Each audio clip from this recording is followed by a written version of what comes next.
we have, and that's part of the overwhelm is we're telling ourselves we have to be perfect parents. We have to get it just right. Jenny down the street is doing it just right. Did you see the cookies she brought in for the, kindergarten class party?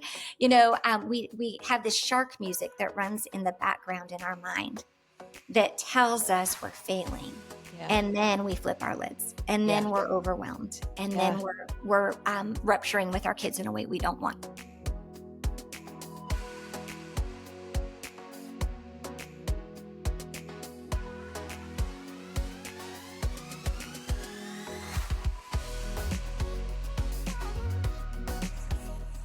Hey moms, welcome back to the Gather Moms podcast. We are in our season, Gather the Experts, and we are so excited today to have an expert with us, Kim Anderson. We can't wait for you to meet her. Kim is an author, a coach, and a mom of two. So Kim, welcome to the podcast. Thank you so much for having me. I love being here, and I love all that you're doing. Tell us a little bit about you, will you, about your ministry and your family, and help us get to know you a little bit better. Absolutely. So I am a licensed counselor. I do coaching as well. And I've recently founded Elevate Moms, which is a organization where we do what you do, where we love to connect moms with each other, and we love to help moms have the tools and the strategies that they need in order to have thriving homes. And so, I used to be a teacher years ago, and I loved being in the classroom, but I realized that my passion wasn't actually with the curriculum, even though that's super important, right? We need teachers that love teaching the curriculum. But for me, my heart was with the families. And so I was a military spouse for 20 years, lived in Texas. My husband was in the Navy. And then when he retired and our kids launched, I was able to dig in and start Elevate Moms, where we can walk alongside and help moms heal and find the tools that they need to thrive. That's amazing. And so you have two kids. How old are they now? 23 and 21. Wow. Yes. Hard to believe. Yep. Our daughter Kyla is on full-time staff with Young Life here in Nashville. And our son Luke is a junior at Auburn and loving life as a tiger down there. Love it. And how long have you been doing Elevate Moms? About 2 years. And so once our youngest launched, then I was able to open that space up. I've been in private practice for, over about 15 years. And, just realized that I was seeing moms over and over in my office who were just feeling this weight differently than when I was a young mom. Mm-hmm. And, the last few decades, motherhood has changed so significantly. And, our daughter was 6 before the first smartphone came out. And so she had 6 years of me without a smartphone, right? And 6 years of me not comparing myself to other moms or not telling myself that I had to have it just right. And so, it's really shifted. That's fascinating. Do you feel like, having watched this, because that's really interesting, I think, for us to hear that you've been able to watch being in practice and that was kind of the impetus to you starting Elevate Moms. Do you feel like it's the phone? What are the kind of mitigating factors that are causing this huge change in motherhood and the stress that's involved? Mm-hmm. Yeah, well, I think the phone is a big part of it, right? Because before we couldn't compare ourselves. So I couldn't see that my neighbor down the street was making an organic dinner from scratch from her homemade garden, where I was happy to just make it through the Chick-fil-A drive-through and that was a big deal, right? And so it's in our face, the perfect birthday parties, the kids on the honor roll, the, sports kids, like all of it is in our face 24/7 when we open our device. And so I think that's a big part of it. But I think a lot of it is just also this kind of, I would say, a lie that as women, that we can have it all and that we can do it all. Right. And it's convenient because it sells, right? It pushes people into these arenas that marketers want them to be in. But at the end of the day, we have the capability to do it all, right? We might be able to, but it doesn't mean that we should. It doesn't mean that we have the capacity. Good. And so I think there's just this overwhelm that hits our minds as moms that, it's the perfection, it's the comparison, it's the negative self-talk that we get to in our soul. Yeah. And I think that's a big part of it. Yeah, that's good. Well, and I think too, as someone who feels like they might have a good handle on social media, it's almost like I feel like I'm lying to myself too. Because I Mm-hmm. think as soon as I think, oh, it's okay, I don't compare myself on social media, you hit kind of a rough patch in your own life, and then everything becomes a bigger deal. So, why do you think social media is such this? It's a draw. I mean, it's like a drug. Why are we so drawn to it? And why do we get caught up in that comparison trap? Yeah, yeah. Well, I kind of feel like it's, the modern day mom's version of the forbidden fruit, right? It's this idea of like it lures you in, and Hmm. it's pretty and it's shiny and it's like we were saying earlier, it's like, oh, I want that shirt, or oh, I want to see what they're doing. And so it can be good. Social media can be good. It's wonderful to be able to be connected with other people, but it's this lie at the same time that your life has to look like theirs.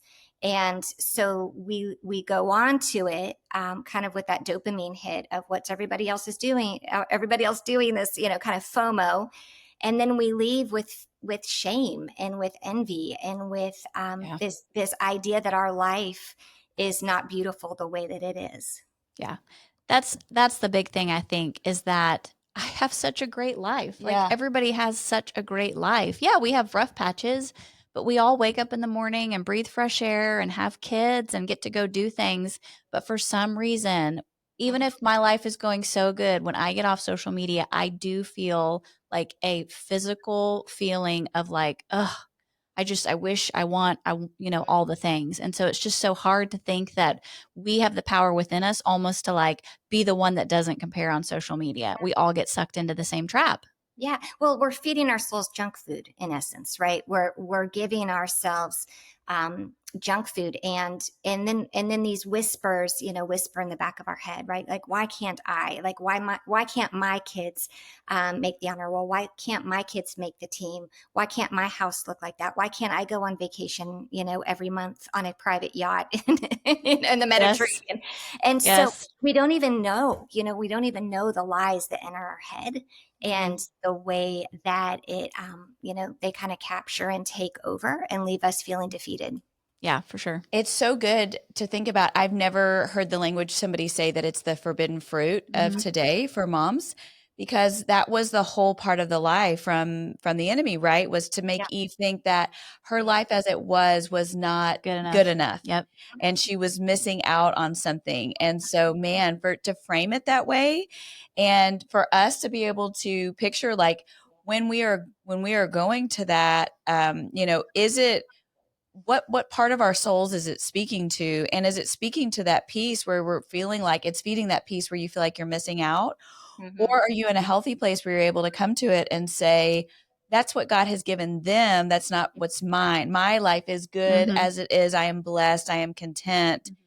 But isn't it so sneaky because you just kind of like what you were saying, it's subconscious. It's not like somebody's coming across the screen and saying, I just took my kids on this yacht vacation. You should feel bad about yourself.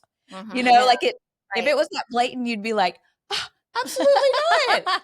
Yeah. But it's not. It's so much more subversive than that. Yes, it is, and it sneaks into our soul. And when we're looking left and right to everybody else's Mhm. highlight reels, right? This comparison game is really rigged, if we're honest, right? It's, Yeah. we're seeing their highlight reels. We know this. We know that they're on the yacht, but they're actually fighting, before they Mhm. take the picture, right? Like, we know that this is real life, but yet our brain just latches on to this idea that they've got it perfect, and Yeah. we're lacking and we're Yeah. failing, and it's Yeah. not enough. That's good to keep in mind. So let's talk about that. One of the things we see with moms, and I would imagine you see, as you're coaching, is just this negative self talk, Mhm. the Mhm. comparison. How do moms get out of that rut? What can they do to free themselves and get to a better, healthier place? Yeah. Well, first of all, we've got to name the source, right? Where is it coming from? Often it is, stories, lies, experiences that get stuck from childhood that are in our brain. A lot of times it's society's messages that we don't even realize are being, put in our brains that we're holding on to when we don't need to. And so it's catching it and going, okay, where is this coming from? And so one of the tools that I love to use with clients is this idea of stop, observe, shift. So SOS. And the first thing we have to do is just stop and go, okay, I'm feeling something in my body, right? So when I'm doing trauma work with clients, we're always going into the body, like what is showing up inside of me? And we all have visceral reactions to these thoughts. And if we pay attention to them, we can track them. And so it's like, okay, I'm feeling this thing in my body. I know it's not good. I'm looking at this feed, and all of a sudden it's coming over me.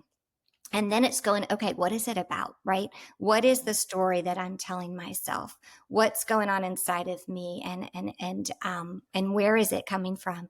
And then shifting out of it, filtering through truth. Is it true, right? Is it true that my life is not beautiful? Is it true that I need to be on a private yacht every month in a different, Mediterranean village? Would I like to? Sure, but it's not true Yes. that I need to, right? I was about to say, I mean, if that's an offer, I might You're take not it. saying I wouldn't take it, right? But because I'm not doesn't mean that I'm not blessed and that my life isn't beautiful. Right. And we can sit in the gratitude of what we have. Right. And really, if we think about, 2 Corinthians 10:5, it's like take every thought captive, right? Take the thought captive. What is it that I'm telling myself? And so we do a lot of work around that in our group as well on just what is true. Yeah, that's really good. I feel like the sign that God has given me is my eye twitch.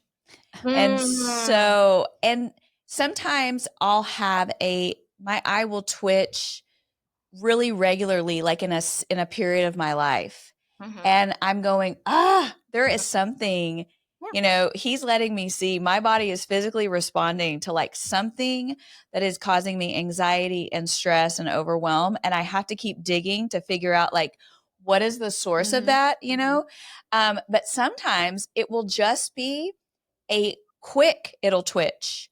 And Mm-hmm. then I have to stop and go, wait, what was I just thinking about that made like, Yeah. what was that? Yeah. Because, we just think all the time. We're talking to ourselves all the time, as we're getting dressed, as we're cooking and everything. Yeah. And so God has been so kind to when that eye twitches, Mm-hmm. he says, stop, Yeah. rewind the tape.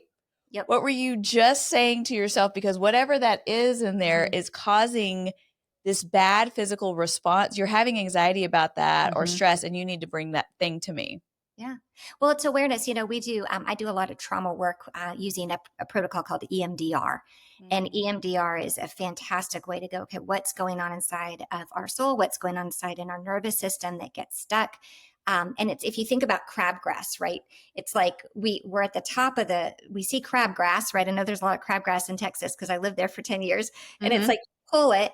And then, oh, there's another root, right? And then you pull it and there's another root and you keep pulling and pulling and pulling. And so what we want to do ultimately is help God help us get to what is that core root that is causing the story, right? Because the story shows up, I'm not a good enough, I'm failing my kids, right? That's a story that we have all had probably many times, right? I'm failing my kids. Well, what's that about? And how do we get down to the cause of that so that we can root it out? Because he doesn't want us living in that space. Like that's the enemy coming in and keeping us defeated from being able to really help our kids thrive and help our families thrive. Yeah, that's good.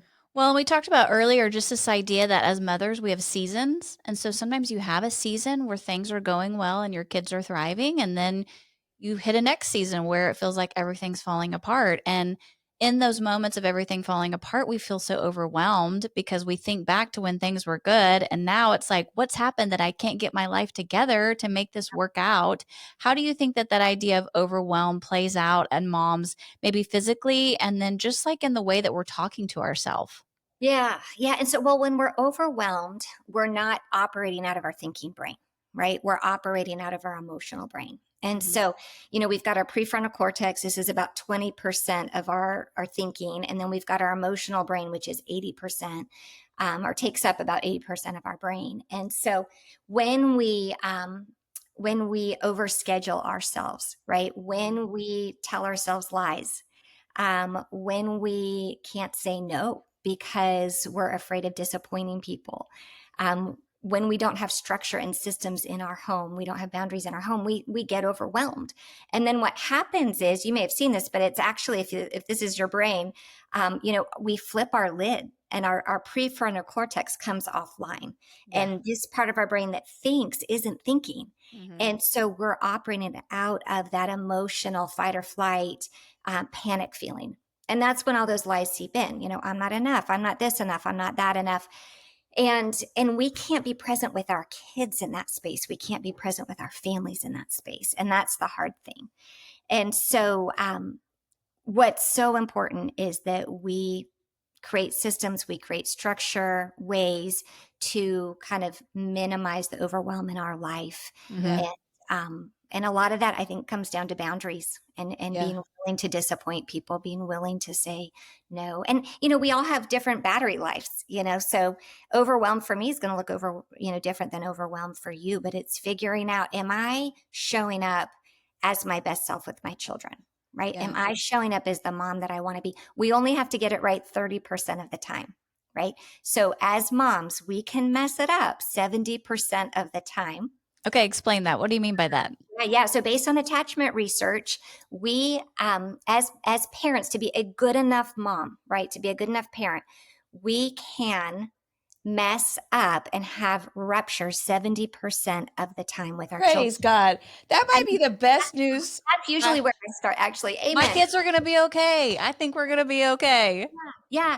And that's it. And so now that's, of course, outside of abuse and neglect, right? And extremely traumatic situations. But the standard, oops, I messed it up. Oops, I messed it up, right?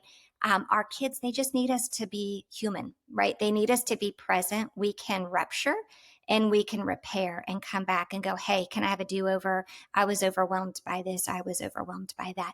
But if we don't look at our own wounds, then we can't repair, right? We've got to look at our own wounds and say, okay, what's causing these ruptures over and over so that I can go back and I can repair with my children and I can be a good enough mom.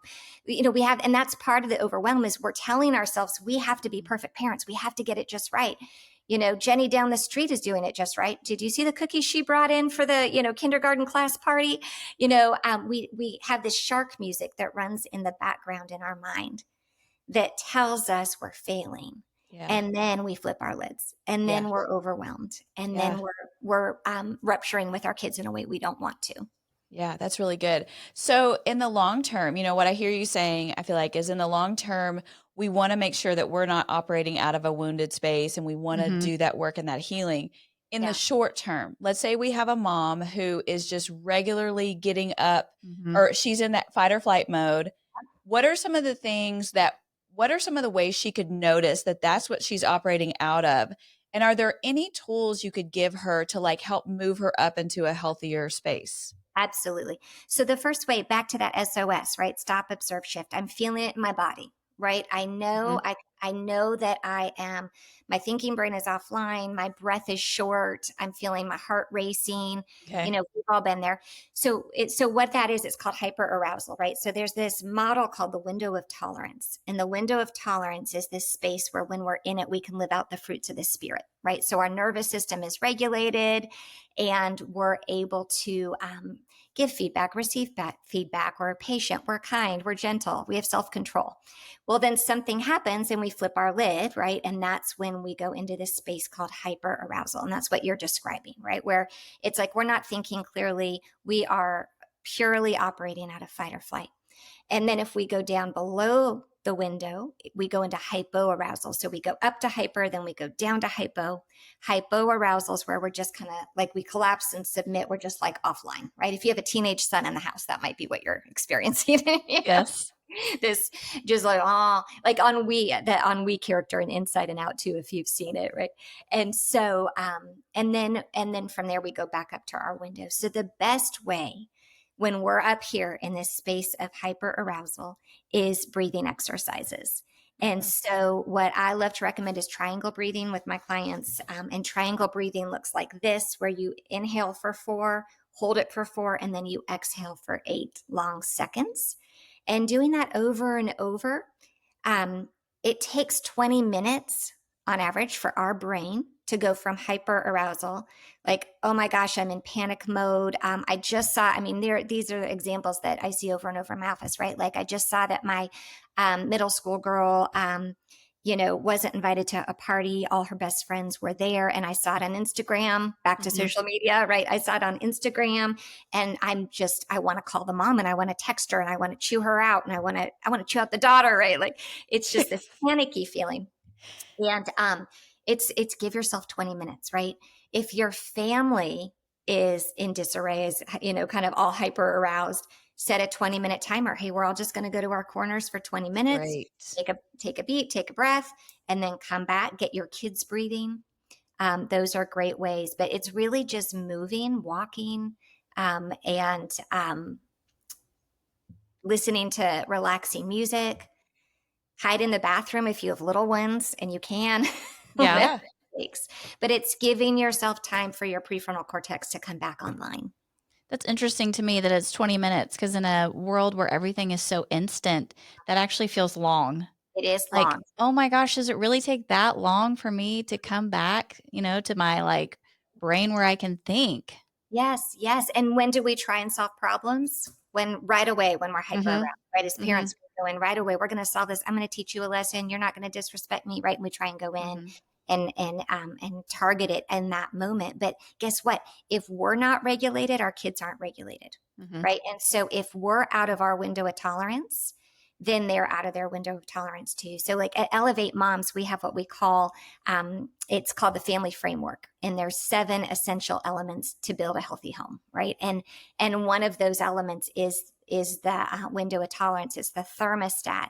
We set the thermostat tone for our home. And so, what do? We're dysregulated and we're yelling at our kids and then we're telling them not to yell. And so it starts with us, right? It starts with us getting grounded and being regulated to then model for them what it looks like so that they can borrow our calm. Yeah. Ooh, borrow our calm. Yeah, that's good. I like that phrase. Well, and I just am thinking about, I'm wondering if you're thinking about how often you're living in the window of tolerance or if you're hyper or hypo. Because I feel like I am regularly like looking out the window about to be in. What are the others? Yes. I think I live in hypo more. Yeah. Because we have older kids now. And so when you have older kids, it's almost like, fine, whatever.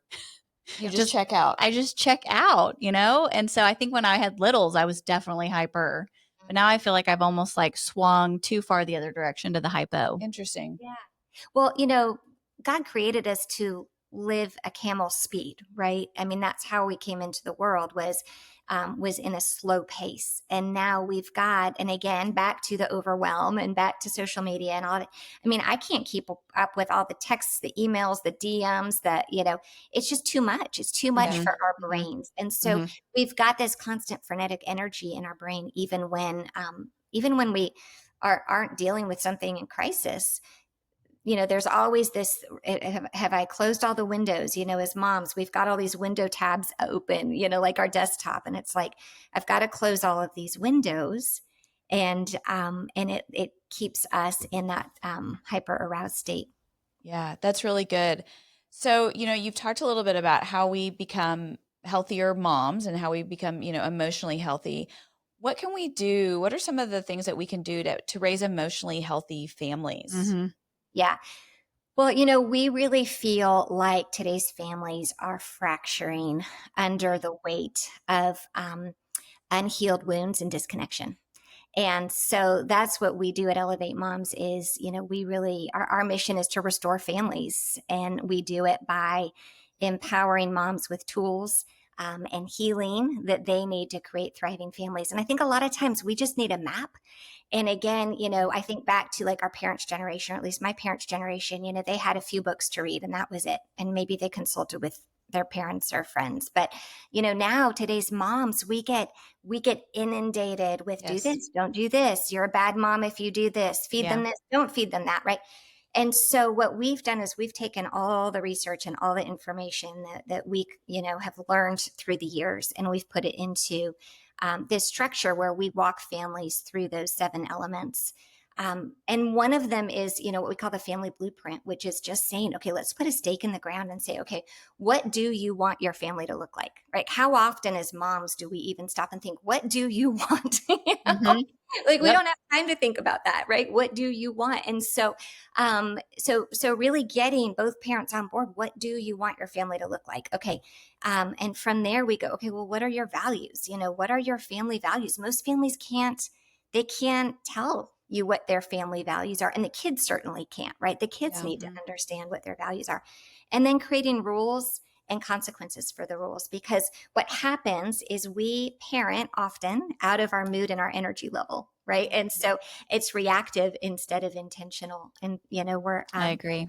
and so we really believe that families they need a map, they need a guide, and they need a way to run their home kind of like a classroom in essence, right? If kids go into a classroom, they know what's expected, they know where to hang their backpacks, they know what happens when the bell rings. But when they come home, a lot of times the rules aren't clear, and that's because there's not clear consequences as well. And so stepping into that space, and really helping give parents a map for what it looks like to create a calm home, to create a structured home, because that's where kids thrive, right? Kids cannot thrive when their parents are dysregulated. Yeah. Yeah. So can I ask a question? Do you think it's for a mom that's in that space where she can recognize that she's functioning out of overwhelm, she's not making good decisions, she doesn't have structure in her home, is it something where she needs to seek professional help for that? Is that Yeah, I think we talk about counseling a lot, but then as a mom, I think we often say I don't have time for that or I don't have money for that. How important is it that she really make the step to go do that?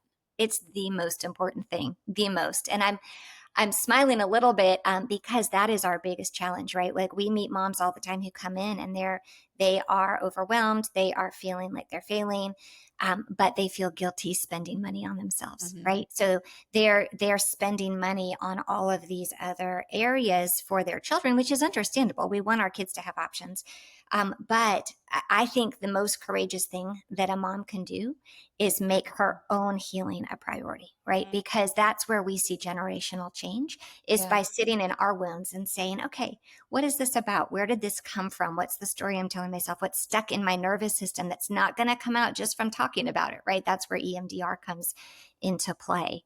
And so, I think anytime you look at a thriving, healthy child, behind them is a mom who is willing to do her own work first, right? Who is willing to say, this is going to change. And I'm not blaming parents. I'm not saying that your parents, whoever is listening, that your parents didn't do it right. It's more saying, okay, what do I want my family to look like? How do I want to shift that? Yeah.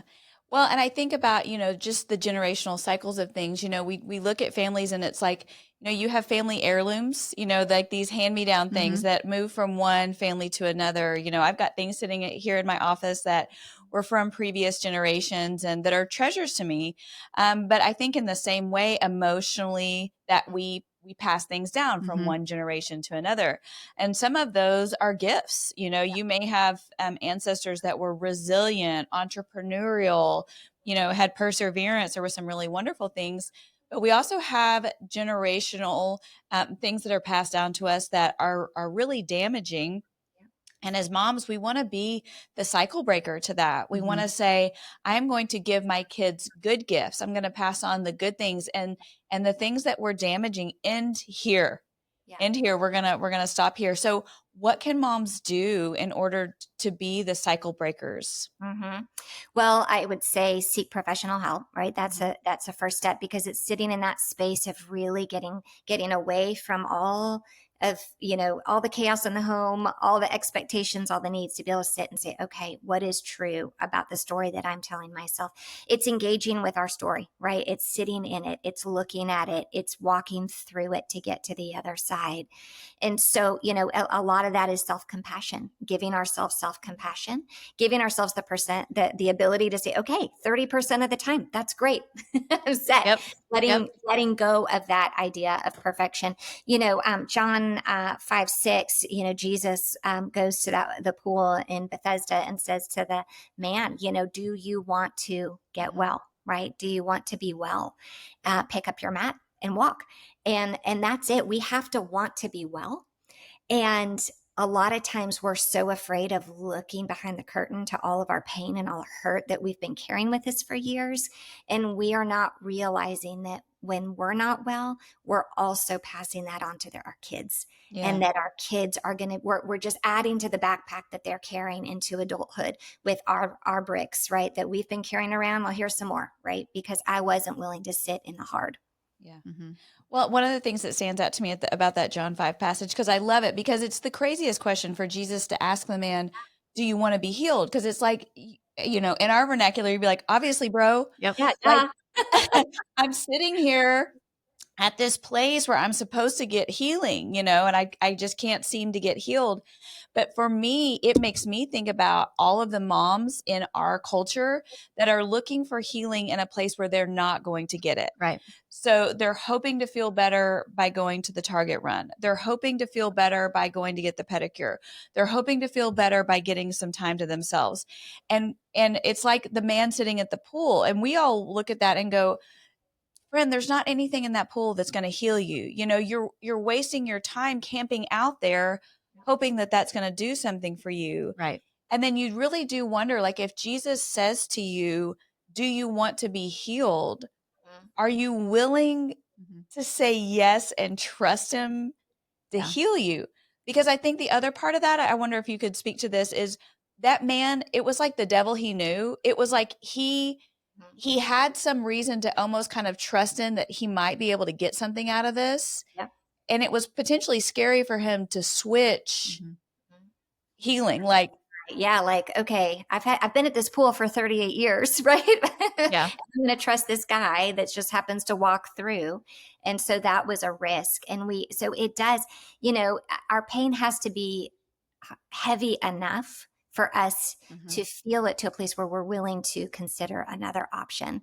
And we also need guides in our life. And that's why, I love what you're doing with Gather Moms, right? Because you're bringing women together for support. And we do that as well. We have connection groups, right? Because we're not meant to do it alone. And so in our connection groups, we walk through these topics of mother wounds, right? Or hormones or purpose, empty nesting, young mom, all of it, because we're not meant to do it alone. And so he needed Jesus to come and say, okay, I'm going to give you that. I'm going to give you the option. And do you want to take it? But it's a choice for all of us, right? And so many of us sit in learned helplessness and sit in this space where it's like, well, why me?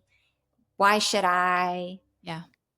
How I could think a lot of that is resilience for moms. Mhm. We want our kids to be resilient, but so often it's easier for me to not deal with my own issues. Yeah. And we launched a kid last year, and it was so interesting to me. As soon as you launch a kid, you want to go back and redo so many things because you're sending them out going, oh my gosh, I don't know if I taught you how to do that. Or you see them make a choice that you don't like, and you're like, I've got to fix it, And so I almost wish we could get a little glimpse of that when our kids are 2, not when they're 18, because there's a lot of things that we want to go back and redo. But then also reminding myself that it's my kid's story too. So now they're going to own their story, and they're going to have to decide whether or not what they learned in our home are the things that they want to take with them to their home, or if they're even going to make changes. Because please, son, make changes if you think it's going to make your family healthier, right? Yep, absolutely. Well, I mean, that's our job, right? Our job is to pave the way, and our job is to help them build wings that are strong enough that when they fly, they can soar, right? And so often, unfortunately, as parents, we clip their wings because we're afraid, because of our fear, right? Oh, but that's dangerous. Oh, but don't do that. Well, I wouldn't do that, right? And so we're clipping them instead of saying, go fly. And when you do, I'm here. The nest is always here, right? It's like the prodigal son, the light's always on, right? We're here. But it's our own fear. And that goes back to our own weird wounds. We've got to figure out what is the fear inside of us and how is that limiting those that we love. Yeah. Beautiful. So good. So good. You said one thing I want to circle back to because I just thought it was a really strong line. And it was, we often parent out of mood or energy. Was that the line? Yes, mood or energy level. And then it's mom's rules or dad's rules, right? And so often, again, it's like what happens is we don't have a plan. We don't have a map. Okay. So, so for instance, when we moved into the house that we're in right now. My son, Luke, who was, 17 at the time, he's now 21. He had a size 13 shoe. Okay. He still has a size 13 shoe. I'm Wow. married to a tall man. And Luke wanted to keep his shoes by the side door so that he could just kick them off and on when he came in and out of the house because his room was far away. So I said, sure, buddy, you can do that. I'm going to give you a basket. Okay. And this basket is where you're going to put your shoes. And so it looks tidy. It's a win-win. Well, where do you think the shoes were? Not in the basket. Not in the basket, right? And so typically what we do out of our mood and our energy level, I'm busy, I'm working, my shark music is playing in the background, right? The stories, he doesn't respect me. He never listens. He's never going to make it through school. He's going to end up in jail. No one's going to want to marry him. Like we start having all these like shark music stories, right? So then what do? Luke, how many times have I told you, dude, your shoes go in the basket, right? That's my mood. Now I'm ticked, right? So I'm like, your shoes go in the basket, right? Or I don't have energy to fight him. I'm just like, take the shoes and like throw them in the basket, right? Mm-hmm. When we have a plan, right, which is back to our family blueprint, when we have a map that goes, okay, there are rules and there are consequences, right? So the rule is your shoes go in the basket. When what happens is when we don't have consequences, that's when the shark music plays and we feel ill-equipped. We feel like we're failing. And so we just get bigger and bigger and bigger out of our window of tolerance instead of like being on the bench, just like eating popcorn, like, dude, shoes aren't in the basket, right? Now what? And so for us, our consequence was he would get fined $1 per shoe. He had a girlfriend at the time. So like money mattered to him as a teenager, right? And so all of a sudden, where were the shoes? In the basket. Right? Yeah. And so the only thing that shifted was the consequence. Before there wasn't a consequence, now there is. And so it's, we have to have a plan when it comes to parenting. We can't just roll with it. Right? Yeah. It's like a plane, right? My husband flies, he's a pilot. And so, his plane can't just go on autopilot. Like he has to keep giving it gas and he has to know where he's going and he has to have a map. And we have to do the same when we're parenting and we don't. That's when we start beating ourselves up and we feel ill-equipped. Yeah, no, that's good. And I think it's good to think about as moms, like, is there something that's happening over and over in your home, like the shoes not being in the basket, that the kids are just, are regularly doing something that you've addressed with them. And, you're on this crazy cycle because you keep reminding them they keep doing it wrong. And then just kind of come up with a plan and then just stick to the consequence. I was in a real state with my kiddos. I just felt like their rooms were staying constantly messy. I had reminded them, and then I had set a plan. Okay, every Sunday night before you go to bed, they need to be clean. So we had all agreed on it, but then I didn't really set a consequence. Yep. So then Sunday night comes around, I'm going to check their rooms, and then I'm inflamed. And I'm like, you're out of your window of tolerance. Yeah. Yeah. The rooms are not clean. So then I'm putting them to bed angry. Yeah. I'm going to bed angry, all this stuff. So we sat down and we just said, here's the deal. We're going to come check your room on Sunday evening. If it's not clean, your phone is becoming a brick. You don't have any text messaging. You don't have any internet. You don't, and that's just what's happening. And I would just go into settings and just turn everything off. And I didn't even have to have a conversation with them about it because clear. Then, they look at their phone and they go, oh, yeah. Shoes go in the basket. Oh, room gets picked up. Right. And then you know how fast that room got cleaned? Real fast. And that's what we really want. We want neutral consequences, right? We want to just run the system. We don't want to be, so it is discipline, but it's not punishment, right? Yeah. Yelling is punishment. Yelling does not help anybody, right? All it does is it puts them out of their window of tolerance. And then we're creating attachment wounds for them that they're going to be dealing with. And I don't mean that from a place of shame, right? Again, 30% of the time, that's all we got to nail it. But in that, it doesn't solve the problem, right? Because everybody's dysregulated. And so when we have neutral consequences, then they get the choice. And the important thing is they know the consequences prior, right? And that's why we do our family rules, because we know, like Luke knew, if every time he would take his shoes off, he knows they either go in the basket or they don't go in the basket. If they don't go in the basket, I'm going to get fined. Okay, great. Your choice, dude. Like you get to decide, right? Yeah. I'm just running the system. But now we're not like this with each other, right? So if there's resentment as parents, if we feel resentment in our soul, in our heart, it means that there's not a clear boundary, because rules without consequences are just a request, right? And so, I think I've been making a lot of requests. right. Girl, Yeah. say that again. Yeah. Jeez. Yeah. And Yes. so you can have a lot of requests, but what happens when our kids don't honor our requests? Right. Then we get our shark music, then we're out of our window of tolerance and we're mad at them, right? Yes. And so every single time, what's the consequence, right? What's the rule? What's the consequence? And then you have to enforce the consequence. That's the hard part, right? Because we're tired. Yeah. The more that you enforce it when they're younger, the easier it gets when they're older. Right. Yeah, that's good. Right. Hey, as we wrap, I love what you guys are doing at Elevate Moms. I'm so thankful that we have a mutual friend that connected us, and that we get to learn about you guys. I really think what you are offering would be so helpful to our moms. Would you give them an idea of kind of how they could connect to you, and what are some of the resources that they could find? That's wonderful. Well, elevatemoms.com is our website. And so they can go there, they can check us out. We've got a contact form. We'd love to get them kind of into our system where we can reach out to them. Also, Elevate Moms Collective is our Instagram handle. But we offer individual one-on-one counseling where we do all kinds of healing and trauma work. We do individual coaching where we help figure out, okay, where do you want to be, right? So the healing is, if you imagine a ship and it's going along and it hits an iceberg, it's going to have a hole in it, right? So that's our counseling side. The coaching side is going, okay, you're going to have more icebergs, but right now the holes are patched. So where do you want to sail? What do you want it to look like based on the season and stage you're in? And then we also have the connection groups where we love to plug moms in and get them connected because we grow better together, right? It's a win-win.